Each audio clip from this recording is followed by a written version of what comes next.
Bonjour à tous et bienvenue sur Crypto Signal. Aujourd'hui, on va faire une analyse rapide des liquidités. Surtout, je pense qu'on va vraiment se pencher là-dessus. On va regarder peut-être potentiellement un petit peu de Glassnode et puis on va faire un tour d'horizon des news de la journée en ce qui concerne Bitcoin. On passe tout de suite en partage d'écran. J'en profite pour vous dire de ne pas hésiter à vous abonner, activer la cloche des notifications, éventuellement venir nous rejoindre sur le Discord dont le lien est en description de la vidéo. Mettez un like aussi, c'est important. Et puis éventuellement un commentaire d'encouragement si le cœur vous en dit. Là, on est sur, toujours comme d'habitude, le BTC face au dollar. On a toujours cette épaule tête-épaule qui était ici, qui nous donnerait une target de 14 000 $, où effectivement, on sait qu'il y a quand même un petit peu de liquidité à venir chercher en ce qui concerne les longueurs. À partir de là, on est ici en train de glisser le long de cette trend que vous voyez ici en violet. Néanmoins, on a dans des timeframes plus petites une potentielle épaule-tête-épaule inversée que vous voyez ici, épaule-tête-épaule, qui nous donnerait une target autour des 17 300 $, ce qui ferait sens, sincèrement, par rapport aux liquidités également. On sait qu'on a des shorters à venir prendre éventuellement dans cette zone-là. Donc, personnellement, mon principal, on va dire, scénario serait que on affiche ici ce nouveau support des 16 003 pour le moment. Vous voyez que c'était la ligne de coup d'ailleurs de l'épaule tête-épaule. Cette épaule tête-épaule, on a fait le pullback sur la ligne de coup une fois, deux fois.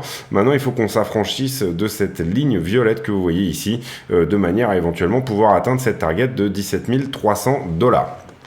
Concrètement, pour le moment, hier c'était Thanksgiving, donc on n'a pas eu énormément de mouvements sur les marchés. Il faudra faire attention à bien venir tenir ce support si jamais on venait à le retester une troisième fois, puisque vous voyez ici que sinon on dessinerait exactement l'inverse. Vous voyez une parfaite symétrie, je crois que ça s'appelle une homothétie entre ces deux figures. Et si jamais on venait à perdre ici les 16 300 $, alors potentiellement ça serait retour à l'envoyeur autour des 15 600, retest du dernier bottom et éventuellement, bien entendu, vous comprenez, aller au 14 avant d'aller au 17,3. Sur la plus grosse structure, on a ici des potentiels scénarios qui diffèrent les uns des autres et la question ici c'est de bien se placer par rapport à ces scénarios-là puisque la grande question c'est est-ce qu'on est dans une dernière impulsive, est-ce que ceci est la une d'une dernière impulsive, sous-entendu que ici on aurait terminé une structure de running flat, on n'aurait pas réussi à faire cette flat régulière hein, qu'on tenait jusque là et un retour aux 25 000 $ là était, on va dire, l'hypothèse la plus probable. Et bien en ayant perdu ce plus bas là, on est obligé éventuellement de revoir la structure potentielle. Est-ce qu'on n'est pas ici, est-ce qu'on n'a pas juste fait un rebond qui nous disait qu'on était en fin de running flat? C'est une potentialité qui existe, on peut toujours, et le fait, sur une running flat en fait concrètement, l'idée c'est si on est encore dedans, revenir jouer avec les 21 500 $ ici, c'est-à-dire faire venir prendre la liquidité au-dessus de cette zone-là. Si jamais on n'arrive pas à faire ça, mais qu'on est plutôt ici en fait dans quelque chose qui ressemble à une 2, 3, 4 et 5 qui va nous donner une dernière impulsive, une fin de structure mais qui serait baissière, et bien là potentiellement il faudra surveiller toute cette zone dans laquelle on est là, puisqu'il se pourrait qu'on soit ici dans une 2, hein, en fait, d'Elliott, une 2, 3, 4, 5, je vous l'expliquais, et donc du coup, qu'on ait une forme de d'échec à essayer de passer le 0,618, c'est-à-dire les 19 000 $ à l'instant T. On va regarder comment tout ça se développe. On va surtout pour moi aller voir la liquidité. Ici, la structure, on va dire qu'elle est, elle affiche beaucoup de possibilités. Donc du coup, on va se concentrer sur d'autres choses, à savoir la localisation actuelle qui est très bonne et également le momentum. Le momentum en daily. Concrètement, on a et surtout. Là, j'ai envie d'abord de vous parler du weekly, où on a clairement des divergences haussières qui commencent à s'afficher. Donc ça, c'est intéressant au sens où, si jamais on était ici, si jamais on était ici sur une charte inversée, dans l'autre sens, je serais en train de vous dire de vendre, donc potentiellement que ici, cette divergence haussière, donc qui est sous le prix, eh bien, elle pourrait jouer. Pour le moment, on a eu ce point de vente sur le Cypher au 7 novembre. Toujours en weekly, et on n'a pas vraiment de rapprochement réel entre les deux vagues de momentum qui voudrait dire que cette vague de vente est en train de s'estomper, vous le voyez. Ça n'est pas le cas, par contre on a une VWAP qui se rapproche du zéro, et ça c'est plutôt un signe, on va dire, plutôt bon pour dire que la vague a amorcé, cette fin de vague s'est amorcée. Si vous comprenez pas ce que je dis, n'hésitez pas à aller voir mon tuto sur le Market Cypher. Ce qu'on a d'intéressant aussi, c'est que le stochastique est réellement aux fraises ici, en weekly, on est à 5,57, et le stochastique, vous le savez, il fait des allers-retours du 0 au 100, il est réglé grâce à un oscillateur pour réagir plus vite que le RSI normal, et donc c'est un indicateur assez fiable en termes de où est-ce qu'on pourrait en être sur la baisse à partir de là. Donc à partir de là, ici également en termes de momentum, on a quelque chose qui est pas trop dégueulasse. En weekly également, on a cette trendline que vous voyez ici, qui est vraiment quasi à la cassure, et on sait, vous le voyez si je me mets comme ça, on est vraiment ici tellement aux fraises qu'il y a potentiellement vraiment des chances que ça casse. Si je me mets en monthly, on est concrètement sur quelque chose. Alors on attendra bien sûr avant de parler dans 6 jours, la fin vraiment du mois. Mais on est ici potentiellement également sur une cassure. Vous le voyez, on a fait ces 3 touches ici de RSI, et pour le moment on passe de l'autre côté de cette ligne. Bien sûr on fait un nouveau plus bas, mais également vous le voyez, divergence haussière entre le prix a baissé depuis, et on a là-dessus également une potentielle divergence haussière. Intéressant aussi de voir que en monthly le MACD est en train de pâlir, c'est-à-dire que face à ces 1, 2, 3, 4, 5, je sais pas, 7 ou 8 mois de vente, on a désormais 2 mois où les ventes se calment, le momentum baissier se calme. Et là, pour le coup, en monthly, on a vraiment ce rapprochement. Bien entendu, si on clôture le mois à peu près dans cette configuration-là, on va dire, on a également un rapprochement de la VWAP du zéro. On n'a pas encore noté ici le point d'achat, le fameux point d'achat qui signifierait, je vous le rappelle, en monthly, tout ça, c'était le grand bull run, en gros, et tout ça, c'était le grand bear market qui a commencé, bien évidemment, et pour nous, vous savez que c'est quelque chose que vraiment on défend sur la chaîne, que le bear market a commencé en avril 2020, c'est-à-dire au tout premier top, et puis ensuite tout ça n'était plutôt qu'un rallye de liquidité pour venir prendre tous les shorters qui étaient rentrés. Mais pour le moment, on le voit très bien d'ailleurs sur le momentum, on voit ici qu'il y a une petite reprise sur du momentum, bien entendu, pendant ce mois-là, où on était sur un retour, mais on voit très bien ici la structure globale. Également en monthly, on voit très bien que le RSI stochastique est littéralement autour des 1-2, c'est vraiment quelque chose d'assez flagrant, et on pourrait ici se retourner pour venir recharger le shop, puisque vous le savez, le shop évolue en fonction de la volatilité. Donc du coup, si jamais on remontait ici à minima pour un bear market rally, c'est-à-dire un rallye de soulagement, on va dire, ça ne serait pas forcément un nouvel ATH, mais on pourrait ici y voir quelque chose de très encourageant. Quand on regarde le momentum en daily, et je vais ici bien vous afficher la charte pour que vous compreniez bien, on a également des divergences haussières qui commencent à se former. On a un point d'achat qui nous a été donné il y a 2 jours sur le Market Cypher, avec une VWAP par contre qui commence à se calmer sur ce point d'achat. On avait une divergence haussière ici, vous voyez qu'on était ici dans une zone extrêmement vendue. On a un stochastique par contre qui pour le coup lui est très haut, vous le voyez ici 96, et un shop qui commence à être chargé. Donc je dis attention, soit ce mouvement part comme nous le dit MACD, puisqu'on vient désormais de croiser le zéro vers le haut, c'est une possibilité, donc un petit rallye de soulagement, et c'est ce que pourrait nous dire le momentum, soit tout simplement, puisque là vous voyez que ça a croisé, alors il arrive parfois que ça croise et que ça soit des faux signaux, tout ça n'est pas nécessairement, bien entendu, on va pas continuer, on va dire tout ça n'est pas forcément une donnée, mais ça nous donne des éventuels signaux sur ce qu'il s'est passé auparavant, et là on voit que effectivement en daily il va se passer quelque chose, la volatilité est chargée, la question est est-ce qu'on va décharger vers le haut ou décharger vers le bas. Donc la structure, elle nous dit attention, on pourrait très bien être dans une impulsive où on va décharger cette fameuse volatilité qui est chargée en daily, on va plutôt la décharger vers le bas. Par contre, si on regarde effectivement le momentum sur des périodes beaucoup plus longues, on arrive sur des endroits où réellement on pourrait penser que les vendeurs sont essoufflés, tout simplement, voilà. Voilà pour cette assez longue, et vous m'en excuserez, analyse du momentum. Sur Ethereum, globalement, la donne, elle est à peu près pareille, sachant qu'Ethereum, il y a eu une mise à jour aujourd'hui qui multiplie la vitesse de transaction, donc ça c'est plutôt une bonne chose, et je ne saurais vous rappeler que Ethereum est désormais déflationniste. On a, depuis The Merge, supprimé 3000 Ethereum, alors que si on restait au Proof of Work, on aurait ici 840 000 Ethereum qui auraient été imprimés. On sait également que et les Bitcoin et les Ethereum sortent des exchanges. On va aller ici plutôt sur ceci. Donc on a ici une trend très violente de sortie des bitcoins sur des exchanges, et le problème étant que ça peut créer des problèmes également de liquidité sur les exchanges, et que du coup il y a beaucoup de market makers qui en souffrent. Donc voilà, la liquidité est pas très bonne en ce moment, donc c'est aussi ça qui fait un petit peu souffrir tout le monde. On est là, et on va regarder ça assez également de très près, sur un épisode de capitulation majeure. On voit que par le passé, donc là c'est le Unrealized Profit and Loss, donc c'est même pas un indice de capitulation réellement, mais c'est plutôt un indice de est-ce que tout le monde est sous l'eau ou pas.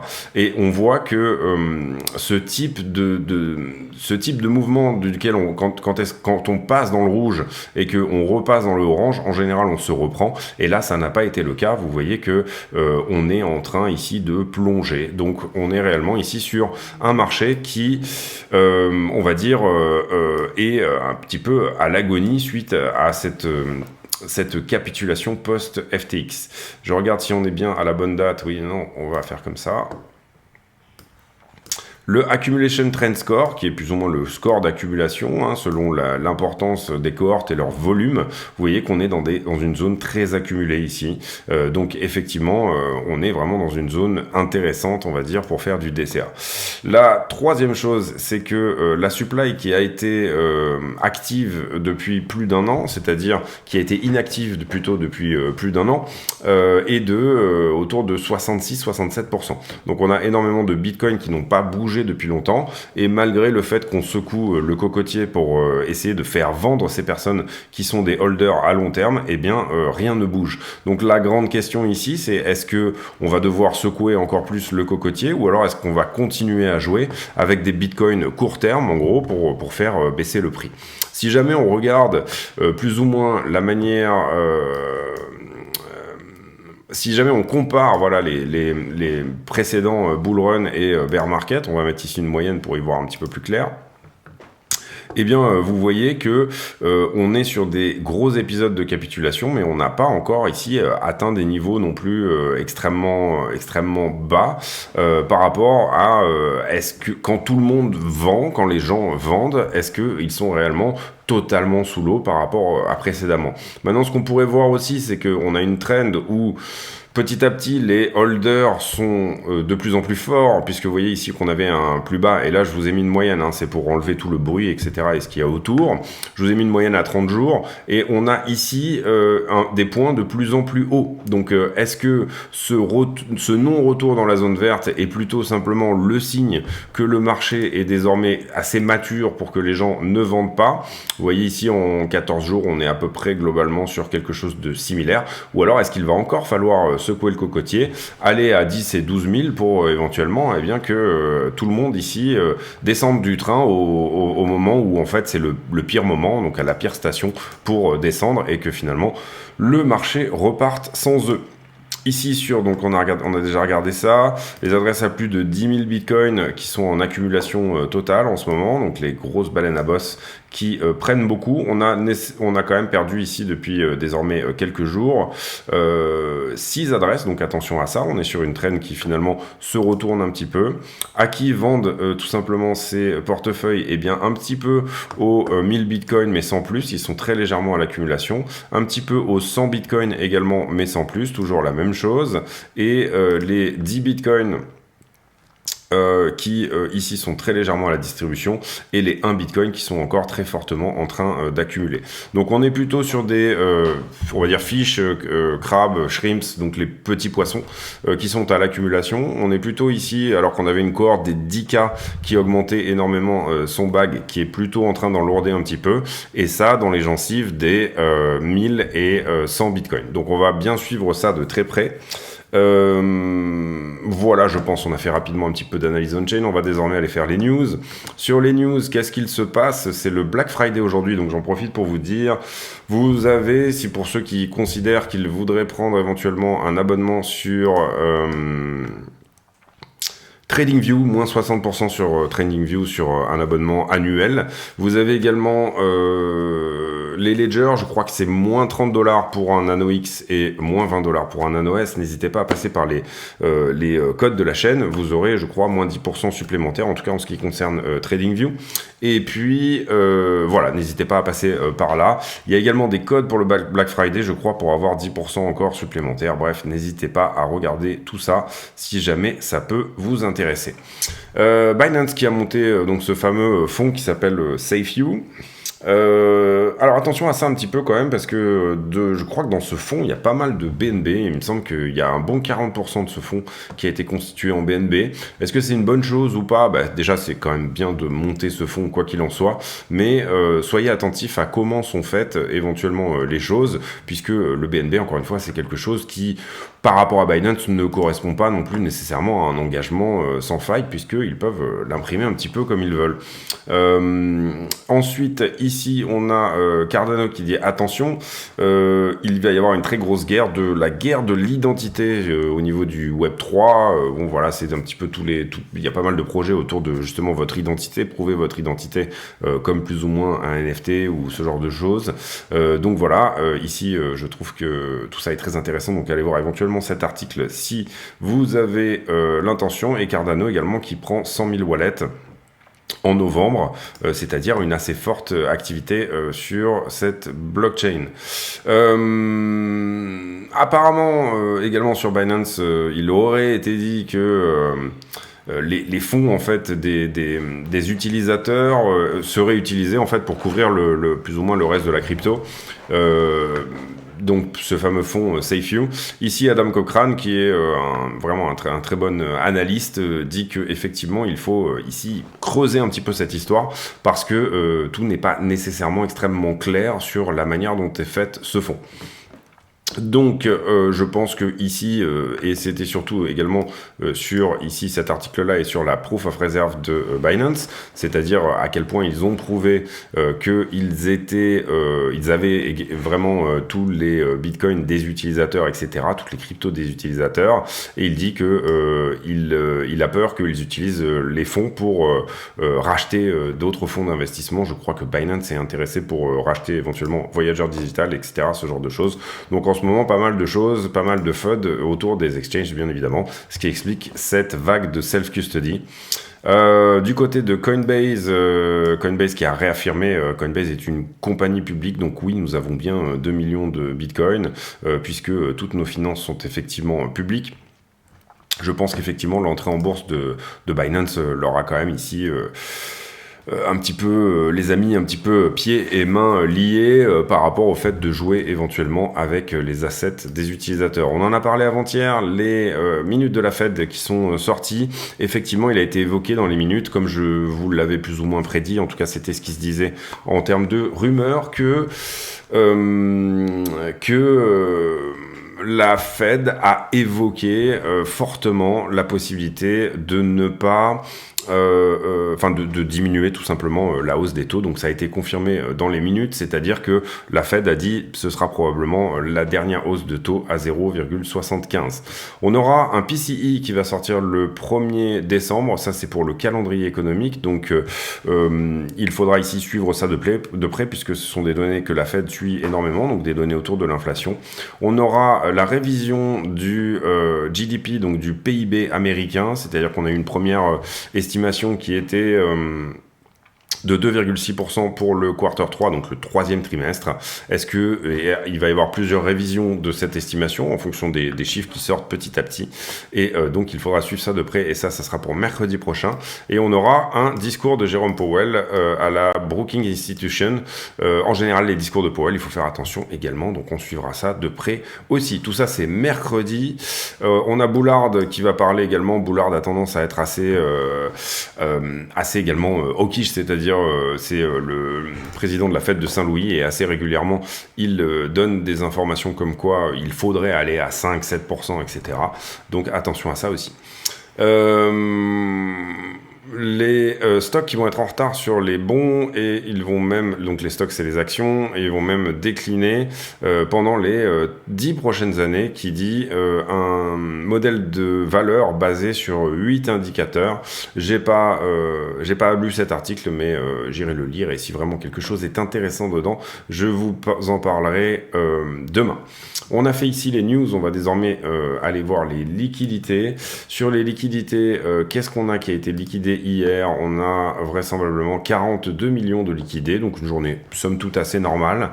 12 millions de liquidés sur Bitcoin et 10 millions sur Ethereum. Et principalement, vous le voyez ici, sur les dernières 24 heures, on a liquidé du long. Les options qu'on tirait aujourd'hui, je crois qu'on avait un max pain price à 18 000, je sais pas à combien on était ce matin à 9h, mais on pourrait regarder ça éventuellement. On a désormais ensuite les marchés en levier. Vous le voyez ici, les marchés en levier, on est venu chercher ce point de short dont on avait parlé. On n'est pas allé nécessairement plus haut, prendre les 16 850. On avait ici créé un nouveau point de long. On peut considérer qu'on a été shorté à partir de là, et ce niveau a été pris. Ensuite, on a été long à partir de là, le niveau a été travaillé également. On a été re-short à partir d'ici, et ce niveau a été également pris.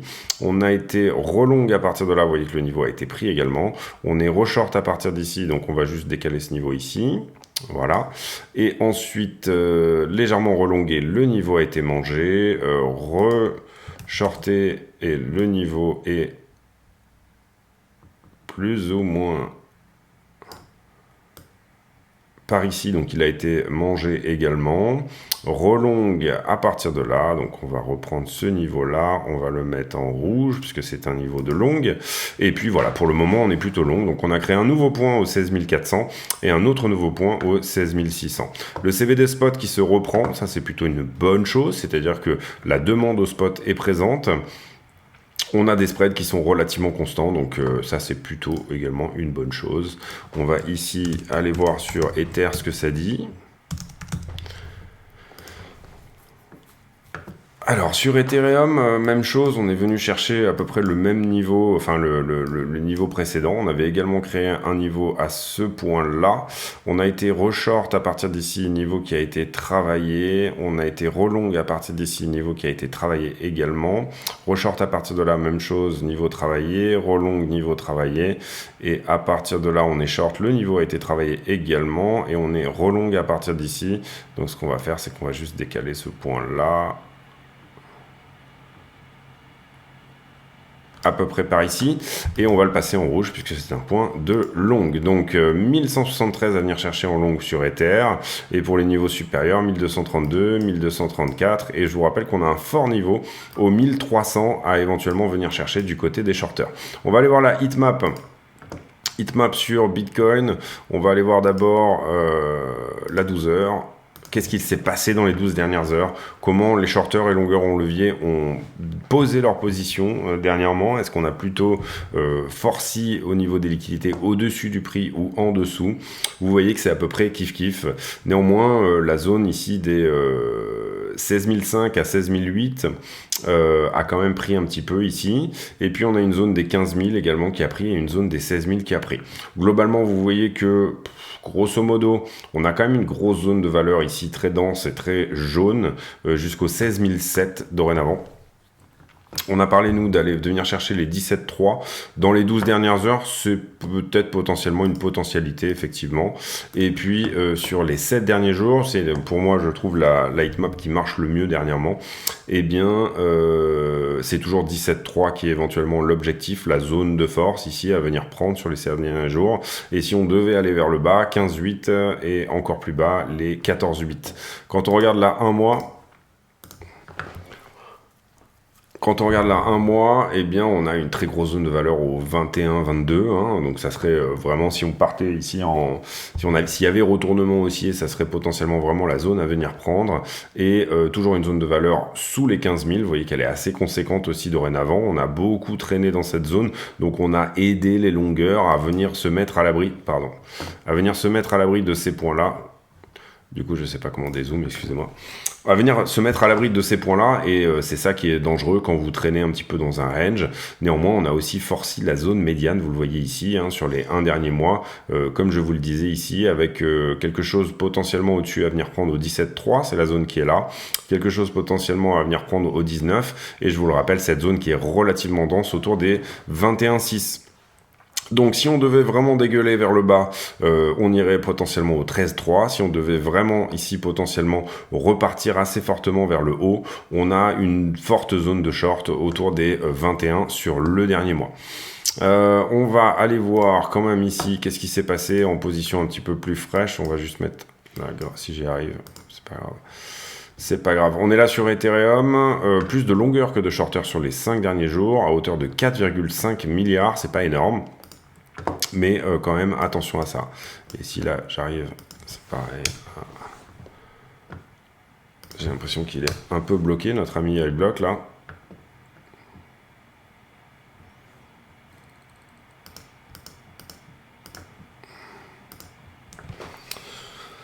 Et quand on regarde Bitcoin, eh bien, c'est sensiblement la même chose avec... 17 heures, avec 6 milliards au-dessus, donc plus d'open interest désormais au-dessous, pardon. Donc plus d'open interest désormais sur iBlock en dessous du prix sur les 5 derniers jours. Et en gros, la zone des longueurs à prendre nous indique les 15,4.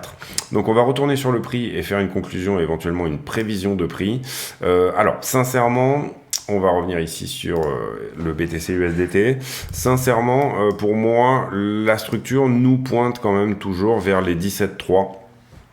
Et on est là juste en train de éventuellement construire cela. Le signal qu'on pourrait aller vers les 17,3, il se trouve dans la cassure de cette trend qui pour le moment nous rejette, hein, cette espèce de résistance oblique là ici qui vraiment pour le moment ne nous aide pas.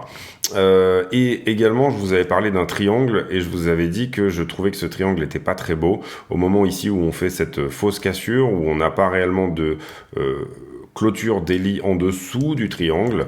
Et pourquoi je vous ai dit que ça me plaisait pas trop? Parce qu'en général, un triangle se fait en A, B, C, D, E, et puis ensuite il casse vers le bas. Donc attention à ça aussi, c'est-à-dire que ici, bien entendu, si jamais on arrive à aller au 17,3, donc sur ce point-là, eh bien on invalide plus ou moins ce triangle, hein.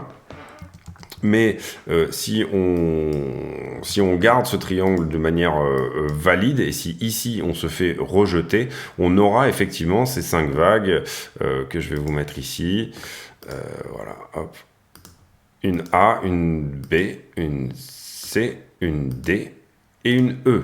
Donc ça, c'est un triangle effectivement de compression en Elliott qui pourrait éventuellement, si ensuite on perdait cette ligne là que vous voyez là, eh bien potentiellement, bien entendu, nous amener assez facilement, enfin confirmer toutes les targets qu'on avait par le passé et qui nous disaient, qui pointaient vers les 14 000. Puisque si on prend, on va dire, l'amplitude totale du triangle, et c'est ce qu'on fait pour un triangle, et qu'on la reporte au point de cassure éventuel, effectivement, on est sur quelque chose qui pointe vers les 13,5, 14 000.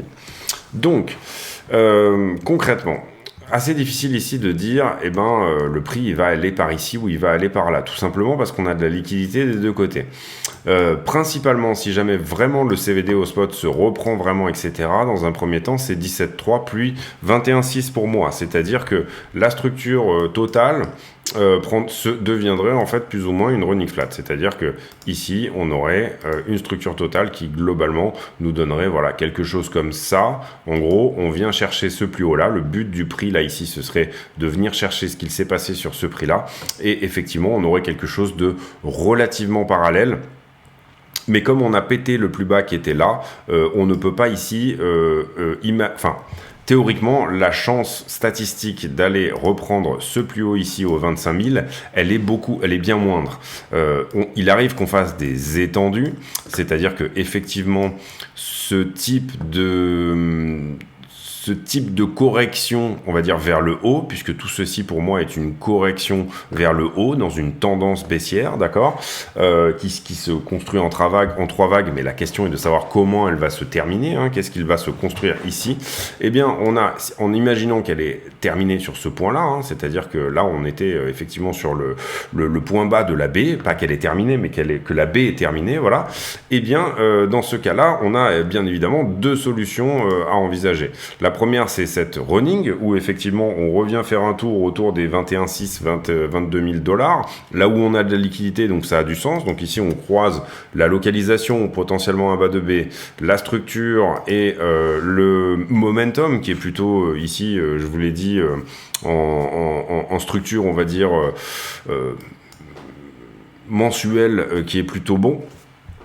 Eh bien, structure mensuelle et structure weekly, eh bien, on pourrait ici se diriger vers un petit bear market rally tranquillement, sans que ça influe sur la structure monthly là pour le coup, mais où pour le coup, tous les signaux qu'on a en weekly seraient validés par ce petit bear market rally qui nous emmènerait encore une fois au 21,6. Si jamais on prend encore plus de momentum acheteur et que les choses se passent vraiment très bien, même si statistiquement c'est plus rare, c'est-à-dire qu'en général, quand vous avez une flat dans ce type-là, il faut plutôt privilégier soit une regular flat dans un premier temps, ensuite une running et en dernier potentiellement une flat étendue. Si jamais on avait une flat étendue, ça nous emmènerait aux 27 000 $ dorénavant, en imaginant que le bas de B est fini ici. Donc, vous comprenez ici que cette manière de voir les choses n'est pas... Je ne vous prédis pas les prix ici. Je vous dis que logiquement, quelqu'un qui joue les structures, eh bien, en fait, il va jouer soit le fait que ici, on a bien une fin de structure, mais pour le moment, on n'a rien qui nous dit que c'est potentiellement terminé. Voilà, c'est ça que je veux dire. Si jamais on avait fait un plus haut, là, par exemple, un double bottom, une structure qui nous dit que vraiment c'est terminé. La seule chose qui nous dit que ça pourrait être terminé potentiellement, c'est cette grosse divergence weekly entre ces deux points-là. Et les deux objectifs qu'on pourrait avoir sont les 22, donc en fait prendre ce plus haut là, hein, tout simplement, revenir chercher la liquidité qui se trouve ici, et comme je vous l'ai dit au 21,6 on a quand même quelque chose de conséquent. Et puis la deuxième possibilité c'est de faire une étendue. Là les statistiques sont un peu moins bonnes en faveur de ce scénario, et c'est ce qu'on avait dit également, je vais après revenir sur ce point là, mais globalement l'idée ici serait de revenir jouer au-dessus des 25 000 $, là où on sait qu'on a aussi de la liquidité des shorters, puisque je vous ai pas forcément montré ici la chart la heatmap en 3 mois. Mais en 3 mois, on sait que ici, au-dessus des 23 000, 23 500 $, et là, vous comprenez que comme on est sur du 3 mois, on parle de zone de valeur assez conséquente. Je ne sais pas si vous comprenez l'idée ici, mais ça veut dire que il y a vraiment de la valeur là, puisqu'on a accumulé, alors j'ai pas l'échelle, ah si, elle est là. Comme on parle de vieilles positions, eh bien, le fait d'être dans le jaune ici veut dire il y a énormément d'argent.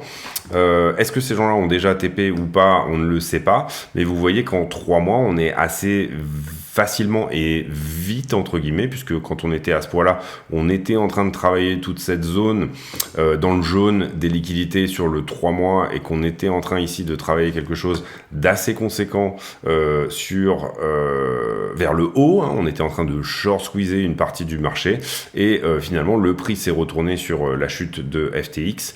Et ici, vous voyez qu'on est venu travailler les zones en 3 mois qui étaient en dessous. Et attention à pas trop traîner dans cette zone, effectivement, puisque là, vous le voyez, sous les 15,2, entre les 15 000 et les 15,2, en 3 mois, on a énormément de valeur. Donc peut-être un petit ressort ici, un petit spring sous les 15 pour ensuite éventuellement revenir jouer avec les 25, pourquoi pas. Quand on regarde, en tout cas quand on dézoome l'histoire, quand on regarde le momentum sur le long terme, etc., pour moi ça serait plutôt baissier court terme et plutôt haussier moyen terme, c'est-à-dire je ne vois pas ici nécessairement un retournement qui nous emmènerait vers un nouveau bear market, mais par contre je vois un potentiel retournement qui, entre guillemets, pourrait venir travailler cette zone des 23, 24, 25 sans trop de problèmes.